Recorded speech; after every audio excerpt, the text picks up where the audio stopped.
ഇന്ന് ദിവസം 205. ഇന്ന് വായിക്കുന്ന വചനഭാഗങ്ങൾ ഏശയ്യ അധ്യായം 30-31, സെഫാനിയ അധ്യായം 3, സുഭാഷിതങ്ങൾ അധ്യായം 11, വാക്യങ്ങൾ 13 മുതൽ 16 വരെ. ഏശയ്യ പ്രവാചകന്റെ പുസ്തകത്തിൽ നിന്ന് അധ്യായം 30. സഹായത്തിന് ഈജിപ്തിലേക്ക്. കർത്താവ് അരുളി ചെയ്യുന്നു, എൻ്റേതല്ലാത്ത പദ്ധതികൾ നടപ്പിലാക്കുകയും എനിക്ക് അഹിതമായ സഖ്യം ഉണ്ടാക്കുകയും ചെയ്ത് പാപം കുന്നുകൂട്ടിയ അനുസരണമില്ലാത്ത സന്തതികൾക്ക് ദുരിതം. അവർ എൻ്റെ ആലോചന ആരായാതെ ഈജിപ്തിലേക്ക് പോയി ഫറവോയെ അഭയം പ്രാപിക്കുകയും ഈജിപ്തിൻ്റെ തണലിൽ സങ്കേതം തേടുകയും ചെയ്തു. അതിനാൽ ഫറവോയുടെ സംരക്ഷണം നിങ്ങൾക്ക് ലജ്ജയും ഈജിപ്തിൻ്റെ തണലിലെ സങ്കേതം നിങ്ങൾക്ക് അപമാനവുമാകും. അവൻ്റെ ഉദ്യോഗസ്ഥന്മാർ സോവാനിലും നയതന്ത്ര പ്രതിനിധികൾ ഹാനെസിലും എത്തിയിട്ടും നിങ്ങൾ നിഷ്പ്രയോജനമായ ഈ ജനത നിമിത്തം അപമാനിതരായി. സഹായമോ നേട്ടമോ അല്ല അവർ മൂലം ലഭിച്ചത്, ലജ്ജയും അപമാനവും മാത്രം. നെഗബിലെ വന്യമൃഗങ്ങളെക്കുറിച്ചുള്ള അരുളപ്പാട്. കഷ്ടതയും കഠിനവേദനയും നിറഞ്ഞ ദേശത്തിലൂടെ സിംഹിയും സിംഹവും അണലിയും പറക്കുന്ന സർപ്പവും ഇറങ്ങിവരുന്ന ദേശത്തിലൂടെ അവർ കഴുതപ്പുറത്ത് സമ്പത്തും ഒട്ടകപ്പുറത്ത് വിലയുറ്റ വിഭവങ്ങളും തങ്ങൾക്കുപകരിക്കാത്ത ഒരു ജനതയ്ക്ക് വേണ്ടി കൊണ്ടുപോകുന്നു. ഈജിപ്തിൻ്റെ സഹായം വ്യർത്ഥവും നിഷ്ഫലവുമാണ്. അതിനാൽ ഞാൻ അവളെ നിശ്ചലയായിരിക്കുന്ന റാഹാബ് എന്ന് വിളിച്ചു. അവിശ്വസ്ത ജനം. വരുംനാളിൽ എന്നേക്കുമുള്ള സാക്ഷ്യത്തിനായി ഇത് അവരുടെ മുൻപിൽ ഒരു ഫലകത്തിൽ രേഖപ്പെടുത്തുകയും പുസ്തകത്തിൽ എഴുതുകയും ചെയ്തു. എന്തെന്നാൽ അവർ കലഹിക്കുന്ന ജനവും വ്യാജം പറയുന്ന മക്കളും കർത്താവിൻ്റെ ഉപദേശം ശ്രവിക്കാത്ത സന്തതികളുമാണ്. ദർശിക്കരുത് എന്ന ദീർഘദർശികളോടും ശരിയായിട്ടുള്ളത് ഞങ്ങളോട് പ്രവചിക്കരുത്, മറിച്ച് കേൾക്കാൻ ഇമ്പമുള്ളതും മിഥ്യയായിട്ടുള്ളതും മാത്രം പറയുക. നേർവഴി വിട്ടുപോവുക, മാർഗത്തിൽ നിന്ന് പിന്തിരിയുക. ഇസ്രായേലിൻ്റെ പരിശുദ്ധനെ പറ്റി ഇനിയൊന്നും ഞങ്ങൾക്ക് കേൾക്കേണ്ടതില്ല എന്ന് പ്രവാചകരോടും അവർ പറയുന്നു. അതിനാൽ ഇസ്രായേലിൻ്റെ പരിശുദ്ധൻ അരുളി ചെയ്യുന്നു, നിങ്ങൾ ഈ വചനം തിരസ്കരിക്കുകയും മർദ്ദനത്തിലും വൈകൃതത്തിലും വിശ്വസിക്കുകയും അവയിൽ ആശ്രയിക്കുകയും ചെയ്യുന്നതിനാൽ ഈ അകൃത്യം നിങ്ങൾക്ക് തകർന്ന് വീഴാറായി തള്ളി നിൽക്കുന്ന ഉയർന്ന മതിലിലെ വിള്ളൽ പോലെയായിരിക്കും. അത് നിർദ്ദയം അടിച്ചുടച്ച കുശവൻ്റെ കലം പോലെയായിരിക്കും. അടുപ്പിൽ നിന്ന് തീ കോരുന്നതിനോ കൽത്തൊട്ടിയിൽ നിന്ന് വെള്ളം കോരിയെടുക്കുന്നതിനോ ഉപകരിക്കുന്ന ഒരു കഷ്ണം പോലും അതിൽ അവശേഷിക്കുകയില്ല. അതിനാൽ ഇസ്രായേലിൻ്റെ പരിശുദ്ധനായ ദൈവമായ കർത്താവ് അരുളി ചെയ്തു, തിരിച്ചു വന്ന് സ്വസ്ഥമായിരുന്നാൽ നിങ്ങൾ രക്ഷപ്പെടും. സ്വസ്ഥതയും ആശ്രയവുമായിരിക്കും നിങ്ങളുടെ ബലം. എന്നാൽ നിങ്ങൾ അങ്ങനെ ആയിരിക്കുകയില്ല. നിങ്ങൾ പറഞ്ഞു, ഇല്ല, ഞങ്ങൾ കുതിരപ്പുറത്ത് കയറി ശീഘ്രം സഞ്ചരിക്കും. അതിനാൽ നിങ്ങൾ വേഗം അകന്നു പോകും. ഞങ്ങൾ ശീഘ്രതയുള്ള പടക്കുതിരയുടെ പുറത്ത് സഞ്ചരിക്കും എന്ന് നിങ്ങൾ പറഞ്ഞു. അതിനാൽ നിങ്ങളെ പിന്തുടരുന്നവരും അതിവേഗമായിരിക്കും വരിക. ഒരുവനെ പേടിച്ച് 1000 പേർ ഓടും. 5 പേർ ഭീഷണിപ്പെടുത്തിയാൽ നിങ്ങളെല്ലാവരും ഓടും. നിങ്ങളിൽ അവശേഷിക്കുന്നവർ മലമുകളിലെ കൊടിമരവും കുന്നിൻ മുകളിലെ ചൂണ്ടുപലകയും പോലെ ആയിരിക്കും. അതിനാൽ നിന്നോട് ഔദാര്യം കാണിക്കാൻ കർത്താവ് കാത്തിരിക്കുന്നു. നിന്നോട് കാരുണ്യം പ്രദർശിപ്പിക്കാൻ അവിടുന്ന് തന്നെ ഉയർത്തുന്നു. എന്തെന്നാൽ കർത്താവ് നീതിയുടെ ദൈവമാണ്. അവിടത്തേക്ക് വേണ്ടി കാത്തിരിക്കുന്നവർ ഭാഗ്യവാന്മാർ. ജനത്തിൻ്റെ മാനസാന്തരം. ജെറുസലേമിൽ വസിക്കുന്ന സിയോൻ ജനമേ, ഇനിമേൽ നീ കരയുകയില്ല. നിന്റെ വിലാപസ്വരം കേട്ട് അവിടുന്ന് കരുണ കാണിക്കും. അവിടുന്ന് ഇത് കേട്ട് നിനക്ക് ഉത്തരമരുളും. കർത്താവ് നിനക്ക് കഷ്ടതയുടെ അപ്പവും ക്ലേശത്തിൻ്റെ ജലവും തന്നാലും നിന്റെ ഗുരു നിന്നിൽ നിന്ന് മറഞ്ഞിരിക്കുകയില്ല. നിന്റെ നയനങ്ങൾ നിന്റെ ഗുരുവിനെ ദർശിക്കും.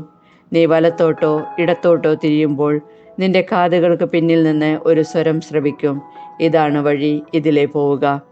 അപ്പോൾ നിങ്ങളുടെ വെള്ളി പൊതിഞ്ഞ കൊത്തുവിഗ്രഹങ്ങളെയും സ്വർണം പൂശിയ വാർപ്പ് വിഗ്രഹങ്ങളെയും നിങ്ങൾ നിന്ദിക്കും. ദൂരെ പോകുവിൻ എന്ന് പറഞ്ഞ് നിങ്ങൾ അവയെ മലിന വസ്തുക്കളെന്ന പോലെ എറിഞ്ഞു കളയും. അവിടുന്ന് നീ വിതയ്ക്കുന്ന വിത്തിന് മഴ നൽകും. ധാന്യം സമൃദ്ധമായി വിളയും. അന്ന് നിന്റെ കന്നുകാലികൾ വിശാലമായ മേച്ചിൽപ്പുറങ്ങളിൽ മേയും. നിലമുഴുകുന്ന കാളകളും കഴുതകളും കോരിക കൊണ്ടും പല്ലി കൊണ്ടും ഒതുക്കിയതും ഉപ്പ് ചേർത്തതുമായ വൈക്കോൽ തിന്നും.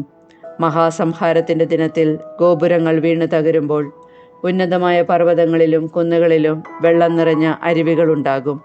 കർത്താവ് തൻ്റെ ജനത്തിൻ്റെ മുറിവുകൾ വച്ചുകെട്ടുകയും തൻ്റെ പ്രഹരം കൊണ്ടുണ്ടായ മുറിവുകൾ സുഖപ്പെടുത്തുകയും ചെയ്യുന്ന ദിവസം ചന്ദ്രപ്രകാശം സൂര്യൻ്റെ ശോഭ പോലെയും സൂര്യപ്രകാശം 7 ദിവസങ്ങളിലെ പ്രകാശം ഒന്നിച്ചായിരുന്നാലെന്ന പോലെ 7 ഇരട്ടിയുമാകും. അസീറിയായിക്ക് ശിക്ഷ. അവിടുത്തെ കോപം കൊണ്ട് ജ്വലിച്ചും കനത്ത പുക വമിച്ചും കൊണ്ട് ഇതാ കർത്താവിൻ്റെ നാമം ദൂരെ നിന്ന് വരുന്നു. അവിടുത്തെ അധരങ്ങൾ രോഷാകുലമാണ്. അവിടുത്തെ നാവ് ദഹിപ്പിക്കുന്ന അഗ്നി പോലെയുമാണ്. കവിഞ്ഞൊഴുകുന്നതും കഴുത്തുവരെ എത്തുന്നതുമായ നദിക്ക് തുല്യമാണ് അവിടുത്തെ ശ്വാസം. അത് ജനതകളെ നാശത്തിൻ്റെ അരിപ്പയിലരിക്കുന്നു. അവരുടെ താടിയെല്ലിൽ വഴിതെറ്റിക്കുന്ന കടിഞ്ഞാൺ ബന്ധിക്കുന്നു. ഉത്സവരാത്രിയിൽ എന്ന പോലെ നിങ്ങൾ ഗാനം ആലപിക്കും. ഇസ്രായേലിൻ്റെ രക്ഷാശിലയായ കർത്താവിൻ്റെ പർവ്വതത്തിലേക്ക് കുഴൽനാദത്തിനൊത്ത് പോകുമ്പോഴെന്ന പോലെ നിങ്ങൾ ഹൃദയത്തിൽ ആനന്ദിക്കും. ഉഗ്രകോപത്തിലും ദഹിപ്പിക്കുന്ന അഗ്നിജ്വാലയിലും ഇടിമുഴക്കത്തിലും കന്മഴയിലും കർത്താവ് പ്രഹരിക്കാൻ കരം വീശുന്നത് നിങ്ങൾ കാണുകയും അവിടുത്തെ ഗംഭീര ശബ്ദം നിങ്ങൾ കേൾക്കുകയും ചെയ്യും. കർത്താവ് തൻ്റെ ദണ്ടുകൊണ്ട് പ്രഹരിക്കുമ്പോൾ അവിടുത്തെ സ്വരം കേട്ട് അസീറിയർ ഭയവിഹ്വലരായിത്തീരും. ശിക്ഷാദണ്ടുകൊണ്ട് കർത്താവ് അടിക്കുന്ന ഓരോ അടിയോടും കൂടെ തപ്പിൻ്റെയും കിന്നരത്തിൻ്റെയും നാദമുയരും. കരം ചുഴറ്റി അവിടുന്ന് അവരോട് യുദ്ധം ചെയ്യും. ദഹിപ്പിക്കാനുള്ള സ്ഥലം പണ്ടേ ഒരുക്കിയിട്ടുണ്ട്. രാജാവിന് വേണ്ടിയാണ് അതൊരുക്കിയിരിക്കുന്നത്. അതിൻ്റെ ചിത ആഴമേറിയതും വിസ്താരമുള്ളതുമാണ്. അഗ്നിയും വിറകും ധാരാളം കരുതിയിട്ടുണ്ട്. കർത്താവിൻ്റെ നിശ്വാസം ഒരു ഗന്ധക നദി പോലെ അതിനെ ജ്വലിപ്പിക്കുന്നു. യെശയ്യാ പ്രവാചകന്റെ പുസ്തകത്തിൽ നിന്ന് അധ്യായം 31. ജെറുസലേമിന് സംരക്ഷണം.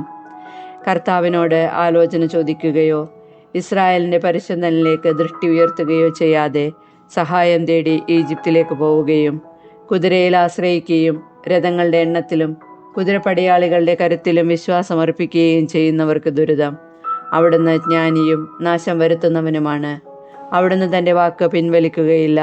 തിന്മ പ്രവർത്തിക്കുന്നവരുടെ ഭവനങ്ങൾക്കെതിരായും അനീതി പ്രവർത്തിക്കുന്നവരെ സഹായിക്കുന്നവർക്കെതിരായും അവിടുന്ന് എഴുന്നേൽക്കും. ഈജിപ്തുകാർ മനുഷ്യരാണ്, ദൈവമല്ല. അവരുടെ കുതിരകൾ ജഡമാണ്, ആത്മാവല്ല. കർത്താവ് കരമുയർത്തുമ്പോൾ സഹായകൻ ഇടറുകയും സഹായിക്കപ്പെട്ടവൻ വീഴുകയും അവർ ഒരുമിച്ച് നശിക്കുകയും ചെയ്യും.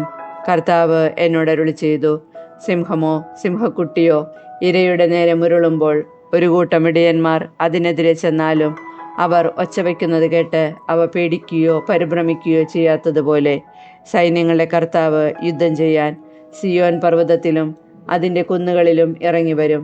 പക്ഷി ചിറകിൻ കീഴിലെന്ന പോലെ സൈന്യങ്ങളുടെ കർത്താവ് ജെറുസലേമിനെ സംരക്ഷിക്കും. അവിടുന്ന് അതിനെ രക്ഷിക്കുകയും മോചിപ്പിക്കുകയും അഭയം നൽകി ജീവൻ പരിപാലിക്കുകയും ചെയ്യും. ഇസ്രായേൽ ജനമേ, നിങ്ങൾ കഠിനമായി മത്സരിച്ച് ഉപേക്ഷിച്ചവൻ്റെ അടുത്തേക്ക് തിരിച്ചു ചെല്ലുവിൻ. അന്ന് നിങ്ങൾ സ്വന്തം കരം കൊണ്ട് പാപകരമായി പൊന്നും വെള്ളിയും കൊണ്ട് നിർമ്മിച്ച വിഗ്രഹങ്ങളെ വലിച്ചെറിയും. അസീറിയ മനുഷ്യൻ്റേതല്ലാത്ത ഒരു വാൾ കൊണ്ട് വീഴും. മനുഷ്യൻ്റേതല്ലാത്ത ഒരു വാൾ അവനെ സംഹരിക്കും. അവൻ വാളിൽ നിന്ന് ഓടിപ്പോകും. അവൻ്റെ യുവാക്കന്മാർ അടിമകളാകും. അവൻ തൻ്റെ അഭയശില വിട്ട് ഭീതിയോടെ ഓടിപ്പോകും. അവൻ്റെ സേവകന്മാർ പതാകയുപേക്ഷിച്ച് സംഭ്രാന്തിയോടെ പലായനം ചെയ്യും. സിയോനിൽ അഗ്നി ജ്വലിപ്പിക്കുകയും ജെറുസലേമിൽ ആഴികൂട്ടുകയും ചെയ്ത കർത്താവാണ് ഇതരുളി ചെയ്യുന്നത്. സെഫാനിയ അധ്യായം 3. ജെറുസലേമിന് ശിക്ഷ. ധിക്കാരിയും മലിനയും മർദ്ദകയുമായ നഗരത്തിന് ദുരിതം. അവൾ ആര് പറഞ്ഞാലും കേൾക്കുകയില്ല. അവൾ ശിക്ഷണത്തിന് വഴങ്ങുന്നില്ല. അവൾ കർത്താവിൽ ആശ്രയിക്കുന്നില്ല. തൻ്റെ ദൈവത്തിങ്കിലേക്ക് അവൾ തിരിയുന്നില്ല. അവളുടെ പ്രഭുക്കന്മാർ അവളുടെ മധ്യേ ഗർജിക്കുന്ന സിംഹങ്ങളാണ്. അവളുടെ ന്യായാധിപന്മാർ സന്ധ്യയ്ക്ക് ഇരപിടിക്കാനിറങ്ങുന്ന ചെന്നായ്ക്കളാണ്. അവ പ്രഭാതത്തിലേക്ക് ഒന്നും ശേഷിപ്പിക്കുന്നില്ല. അവളുടെ പ്രവാചകന്മാർ ദുർമാർഗികളും അവിശ്വസ്തരുമാണ്. അവളുടെ പുരോഹിതന്മാർ വിശുദ്ധമായതിനെ അശുദ്ധമാക്കുന്നു. അവർ നിയമത്തെ കയ്യേറ്റം ചെയ്യുന്നു. അവളുടെ മധ്യയുള്ള കർത്താവ് കുറ്റമറ്റ നീതിമാനാണ്. എല്ലാ പ്രഭാതത്തിലും മുടങ്ങാതെ അവിടുന്ന് തൻ്റെ ന്യായം വെളിപ്പെടുത്തുന്നു. എന്നാൽ നീതിരഹിതന് ലജ്ജ എന്തെന്നറിഞ്ഞുകൂടാ. ഞാൻ ജനതകളെ വിച്ഛേദിച്ചു കളഞ്ഞു. അവരുടെ കോട്ടകൾ ശൂന്യമായിരിക്കുന്നു. അവരുടെ വീഥികൾ ഞാൻ ശൂന്യമാക്കി. അതിലെ ആരും കടന്നു പോകുന്നില്ല. അവരുടെ പട്ടണങ്ങൾ വിജനമാക്കപ്പെട്ടിരിക്കുന്നു. ഒരുവൻ ഒരുവൻ പോലും അവിടെ വസിക്കുന്നില്ല. തീർച്ചയായും അവൾ എന്നെ ഭയപ്പെടും. അവൾ ശിക്ഷണം സ്വീകരിക്കും. ഞാൻ അവളുടെ മേൽ വരുത്തിയ ശിക്ഷകൾ അവൾ കാണാതെ പോവുകയില്ല എന്ന് ഞാൻ പറഞ്ഞു. എന്നാൽ കൂടുതൽ ദുഷ്പ്രവർത്തികൾ ചെയ്യാൻ അവർ ഉത്സുകരാകുകയുള്ളൂ. കർത്താവ് അരുൾ ചെയ്യുന്നു, അതുകൊണ്ട് സാക്ഷ്യം വഹിക്കാൻ ഞാൻ വരുന്ന ദിവസം വരെ എന്നെ കാത്തിരിക്കുക. എൻ്റെ രോഷവും കോപാഗ്നിയും വർഷിക്കാൻ ജനതകളെയും രാജ്യങ്ങളെയും ഒരുമിച്ച് കൂട്ടാൻ ഞാൻ തീരുമാനിച്ചു കഴിഞ്ഞു. അസഹിഷ്ണുവായ എൻ്റെ ക്രോധാഗ്നിയിൽ ഭൂമി മുഴുവൻ ദഹിക്കും. രക്ഷയുടെ വാഗ്ദാനം. കർത്താവിൻ്റെ നാമം ജനതകൾ വിളിച്ചപേക്ഷിക്കാനും ഏകമനസ്സോടെ അവിടത്തേക്ക് ശുശ്രൂഷ ചെയ്യാനും വേണ്ടി അന്ന് ഞാൻ അവരുടെ അധരങ്ങളെ ശുദ്ധീകരിക്കും. എത്യോപ്യയിലെ നദികൾക്കപ്പുറത്തു നിന്ന് എൻ്റെ അപേക്ഷകർ, എൻ്റെ ജനത്തിൽ നിന്ന് ചിതറിപ്പോയവരുടെ പുത്രിമാർ എനിക്ക് കാഴ്ചകൾ കൊണ്ടുവരും. നീ എന്നെ ധിക്കരിച്ച് ചെയ്ത പ്രവൃത്തികൾ നിമിത്തം നിന്നെ ഞാൻ ഇന്ന് ലജ്ജിതനാക്കുകയില്ല. എന്തെന്നാൽ നിന്റെ മധ്യയിൽ നിന്ന് വമ്പ് പറയുന്ന അഹങ്കാരികളെ ഞാൻ നീക്കിക്കളയും. നീ എൻ്റെ വിശുദ്ധഗിരിയിൽ വെച്ച് ഒരിക്കലും അഹങ്കരിക്കുകയില്ല. ഞാൻ നിന്റെ മധ്യത്തിൽ വിനയവും എളിമയുമുള്ള ഒരു ജനത്തെ അവശേഷിപ്പിക്കും. അവർ കർത്താവിൻ്റെ നാമത്തിൽ അഭയം പ്രാപിക്കും. ഇസ്രായേലിൽ അവശേഷിക്കുന്നവർ തിന്മ ചെയ്യുകയില്ല, വ്യാജം പറയുകയില്ല. അവരുടെ വായിൽ വഞ്ചന നിറഞ്ഞ നാവ് ഉണ്ടായിരിക്കുകയില്ല. അവർ സുഖമായി മേയുകയും വിശ്രമിക്കുകയും ചെയ്യും. ആരും അവരെ ഭയപ്പെടുത്തുകയില്ല. സിയോൻ പുത്രി ആനന്ദഗാനം ആലപിക്കുക. ഇസ്രായേലെ ആർപ്പുവിളിക്കുക. ജെറുസലേം പുത്രി പൂർണ്ണ ഹൃദയത്തോടെ സന്തോഷിച്ചുല്ലസിക്കുക. നിനക്കെതിരെയുള്ള വിധി കർത്താവ് പിൻവലിച്ചിരിക്കുന്നു. നിന്റെ ശത്രുക്കളെ അവിടുന്ന് ചിതറിച്ചിരിക്കുന്നു. ഇസ്രായേലിന്റെ ദൈവമായ കർത്താവ് നിങ്ങളുടെ മധ്യയുണ്ട്. നിങ്ങൾ ഇനിമേൽ അനർത്ഥം ഭയപ്പെടേണ്ടതില്ല. അന്ന് ജെറുസലേമിനോട് പറയും, സിയോനെ ഭയപ്പെടേണ്ട, നിന്റെ കരങ്ങൾ ദുർബലമാകാതിരിക്കട്ടെ. നിന്റെ ദൈവമായ കർത്താവ്, വിജയം നൽകുന്ന യോദ്ധാവ് നിന്റെ മധ്യയുണ്ട്. നിന്നെക്കുറിച്ച് അവിടുന്ന് അതിയായി ആഹ്ലാദിക്കും. തൻ്റെ സ്നേഹത്തിൽ അവിടുന്ന് നിന്നെ പുനഃപ്രതിഷ്ഠിക്കും. ഉത്സവ ദിനത്തിനെന്ന പോലെ അവിടുന്ന് നിന്നെക്കുറിച്ച് ആനന്ദഗീതം ഉതിർക്കും. ഞാൻ നിന്നിൽ നിന്ന് വിപത്തുകളെ ദൂരീകരിക്കും. നിനക്ക് നിന്ദനമേൽക്കേണ്ടി വരികയില്ല. നിന്റെ മർദ്ദകരെയെല്ലാം അന്ന് ഞാൻ ശിക്ഷിക്കും. മുടന്തരെ ഞാൻ രക്ഷിക്കും. പുറന്തള്ളപ്പെട്ടവരെ ഞാൻ ഒരുമിച്ച് കൂട്ടും. അവരുടെ ലജ്ജയെ ഞാൻ സ്തുതിയും ഭൂമി മുഴുവൻ വ്യാപിച്ച കീർത്തിയുമാക്കും. അന്ന് നിങ്ങളെ ഒരുമിച്ച് കൂട്ടുന്ന അന്ന് ഞാൻ നിങ്ങളെ സ്വദേശത്തേക്ക് കൊണ്ടുവരും. നിങ്ങൾ കാണുകെ നിങ്ങളുടെ സുസ്ഥിതി ഞാൻ പുനഃസ്ഥാപിക്കുമ്പോൾ നിങ്ങളെ എല്ലാ ജനതകളുടെയും ഇടയിൽ ഞാൻ പ്രഖ്യാതരും പ്രകീർത്തരുമാക്കും. കർത്താവ് അരുളി ചെയ്യുന്നു. സുഭാഷിതങ്ങൾ അധ്യായം 11, 13 മുതൽ 16 വരെ വാക്യങ്ങൾ. ഏഷണി പറഞ്ഞു നടക്കുന്നവൻ രഹസ്യം പരസ്യമാക്കുന്നു. വിശ്വസ്തൻ രഹസ്യം സൂക്ഷിക്കുന്നു. മാർഗദർശനമില്ലാഞ്ഞാൽ ജനത നിലംപതിക്കും. ഉപദേഷ്ടാക്കൾ ധാരാളമുണ്ടെങ്കിൽ സുരക്ഷിതത്വമുണ്ട്. അന്യന് ജാമ്യം നിൽക്കുന്നവൻ ദുഃഖിക്കേണ്ടി വരും. ജാമ്യം നിൽക്കാത്തവൻ സുരക്ഷിതനാണ്. ശാലീനയായ സ്ത്രീ ആദരം നേടുന്നു, ബലവാൻ സമ്പത്തും.